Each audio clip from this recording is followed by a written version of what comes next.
네, 오늘 6월 17일 목요일 새벽 예배 나오신 우리 성도님들을 환영합니다. 또 축복합니다.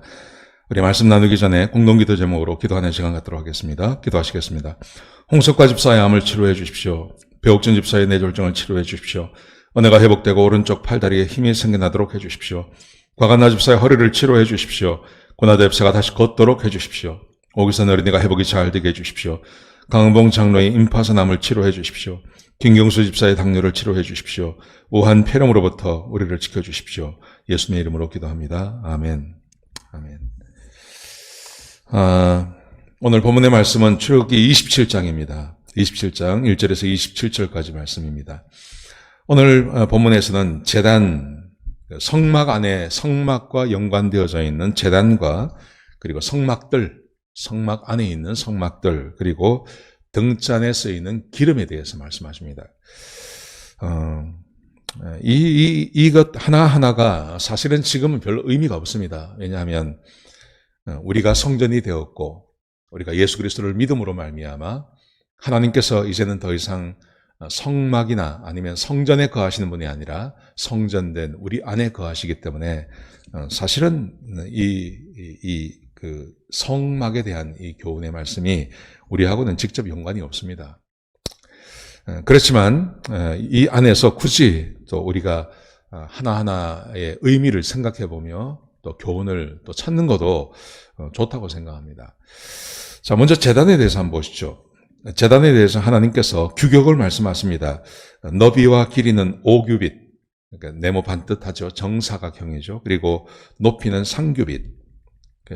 5규빗은 2m 30이고요. 3규빗은 1m 40입니다. 크지 않습니다.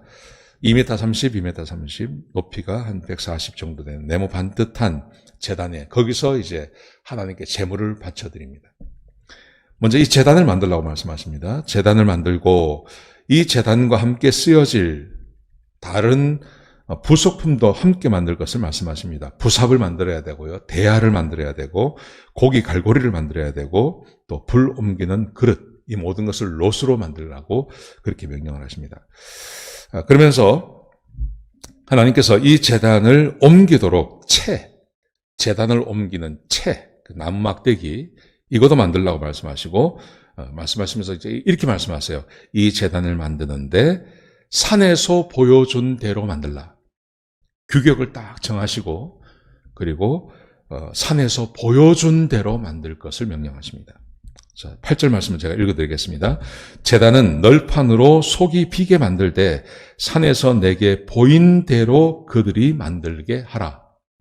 산에서 보여준 대로. 아무렇게나 막 만드는 게 아니라 규격이 있다고 해서 그 모양을 마음대로 만드는 게 아니고 규격을 아주 자세하게 설명하시면서 이 대로, 이것 네가 본 대로 만들라, 그렇게 하나님께서 명령을 하십니다. 성막도 그렇고요. 성막에 쓰여지는 그 부속품들, 그 다음에 제단, 이 모든 것이 하나님의 말씀 안에 주님께서 보여주시는 대로 만들 것을 우리에게 명령하고 계십니다. 여러분, 이것이 보여주고 있는 교훈, 그 교훈은 전 한 가지라고 생각합니다. 그것은 우리가 구원받을 수 있는 방법은 하나밖에 없다는 겁니다. 이 세상에 사람이 구원을 받을 수 있는 방법은 딱 하나밖에 없습니다. 다른 방법은 없습니다. 그것은 오직 믿음으로만 구원받을 수 있습니다. 하나님께서 정하신 것입니다. 하나님께서 만드신 것입니다.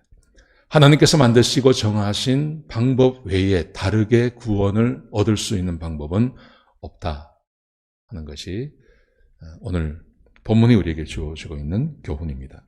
자, 이것을 잘 보여주는 사건이 있어요. 그게 어떤 거냐 하면, 자, 20절부터 21절까지 말씀해 보시면 등잔에 쓰이는 기름에 대해서 말씀하십니다.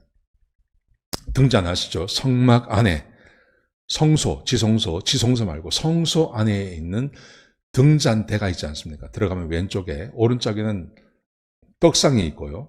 진설병상이 있고, 앞에는 그 향대가 있고요. 왼쪽에는 등대가 있습니다. 근데 이 등대에 7개의 등잔이 있죠. 그 등잔에 쓰는 기름에 대해서 하나님께서 이렇게 말씀하십니다. 자, 20절에 보시면 감나무로 짠 순수한 기름을 쓰라.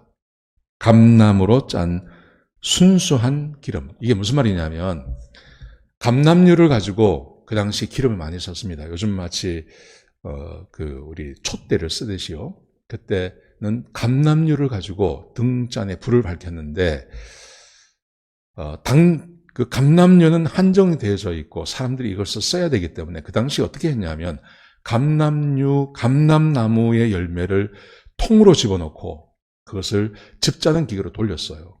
그러다 보니까 거기는 기름도 나오지만 그 찌꺼기도 같이 들어가는 거죠. 그래서 불을 피우면 이게 순수한 감람류 같은 경우는 기름에 이렇게 거름이 나지 않습니다. 근데 거기에 이물질이 들어가 있으면 거름이 나는 거죠. 근데 하나님께서 말씀하시기를 성소에서 쓰는 등잔에 쓰여지는 이 기름은 그 감람나무로 쓴 순수한 기름이어야 된다. 이물질이 들어가면 안 된다는 겁니다. 그러니까 이것은 손으로 짜야 된다는 거죠. 사람이 감람나무 하나 열매를 가지고 손으로 짜서 이물질이 들어가지 않고 기름만 추출해내는 겁니다. 그러니까 이 감람나무 열매를 한 번에 집어넣어서 기계로 돌려서 하는 것보다 훨씬 이제 기름이 적게 나오겠죠. 근데 하나님께서 그렇게 하시기를 명령하십니다. 그러면서 21절에 보시면 하나님이 이렇게 말씀하십니다. 아론과 그의 아들들로 회막 안 증거계 앞 휘장 밖에서 저녁부터 아침까지 항상 여호와 앞에 그 등불을 보살피게 하라. 제사장의 역할 가운데, 제사장 가운데 그 아론의 아들들이 제사장이, 이 사람들이 제사장이죠. 제사장인데 이 사람들이 해야 할 일이 뭐냐 하면, 해야 할 일이 바로 감람류가 떨어지지 않도록 저녁부터 아침까지, 해가 뜰 때까지 그 불이 꺼지지 않도록 지키는 역할을 하라. 그러면서 이렇게 말씀하십니다. 이는 이스라엘 자손이 대대로 지킬 규례니라. 이것은 반드시 지켜야 된다는 겁니다.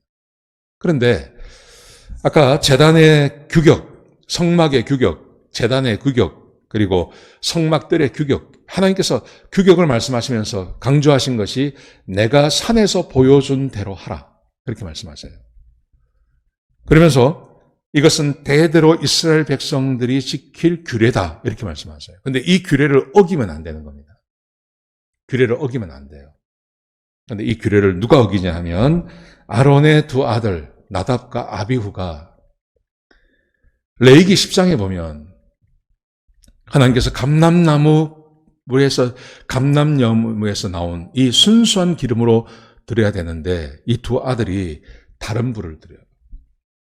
제단에 불을 가져다가 이 감람류에 불을 붙여서 이제 이 불을 써야 되는데 성경에 보면 하나님께서 명령하신 불이 아닌 다른 불을 가지고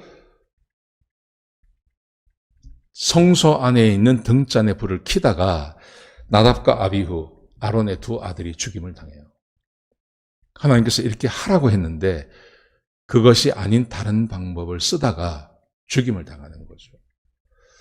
여러분, 이것이 무엇을 말하는 걸까요? 바로 우리는 하나님의 말씀 안에서 특별히 그 말씀을 지키며 살아야 되고, 그리고 또 한 가지 중요한 것, 구원에 있어서 우리가 하나님의 백성이 되고 구원받는 것에 있어서 하나님의 말씀에서 벗어난 것을 믿으면 안 된다는 거죠. 본문에 우리에게 주고 있는 교훈이 저는 그거라고 생각합니다. 우리 그리스도인들은 하나님의 말씀을 따라 살아야 됩니다. 또 한 가지, 하나님께서 정하신 대로 그 안에서 내가 구원받은 하나님의 백성, 구원에 다른 방법이 없는, 구원은 오직 믿음으로 받는 이 교리, 이 중요한 하나님의 메시지를 우리가 받아들이는 거죠. 우리 기독교에서 이단을 왜 그렇게 싫어합니까? 이단을 받아주지 않습니다. 사랑의 종교인 우리 기독교가 하나님께서도 이단에 대해서 용납하지 않습니다. 왜 그렇습니까? 다른 불이에요. 규례가 달라요. 그리고 하나님께서 명령하신 그 명령이 아닌 다른 것을 이야기해요. 그래서 받아들일 수가 없는 겁니다. 이단의 주장을 받아들일 수가 없는 겁니다. 성경에서 벗어난, 하나님의 말씀에서 벗어난 것을 받아줄 수가 없는 겁니다. 절대 용납하지 못하는 것입니다. 왜냐하면 하나님께서 우리에게 명령하신 하나님의 말씀이 있기 때문에 그렇습니다. 하나님께서 제단을 만들고 성막을 만들고 지성소를 만들고 여기 성막의 뜰을 만들고 그리고 하다못해 성막에서 쓰는 등잔에 쓰이는 기름까지도 하나님께서 이렇게 하라고 아주 자세하게 설명을 하십니다. 그렇게 해야 됩니다. 하나님께서 말씀하신 대로 살아야 됩니다. 우리 그리스도인의 삶에 고난이 있고 어려움이 있는 이유, 전 다른 거 아니라고 생각합니다. 그것은 우리가 하나님의 말씀에 순종하지 않기 때문에 우리의 삶에 고난이 있고 어려움이 있는 겁니다. 할 수 있으면 우리는 하나님의 말씀에 온전히 순종하며 사셔야 됩니다. 그게 우리가 살 수 있는 유일한 길입니다. 우리의 삶에 행복이 있는 유일한 길입니다. 하나님 말씀을 따라 사시는 저와 여러분 되시기를 축복합니다. 기도하시겠습니다. 아버지 하나님, 귀한 말씀 주셔서 감사합니다.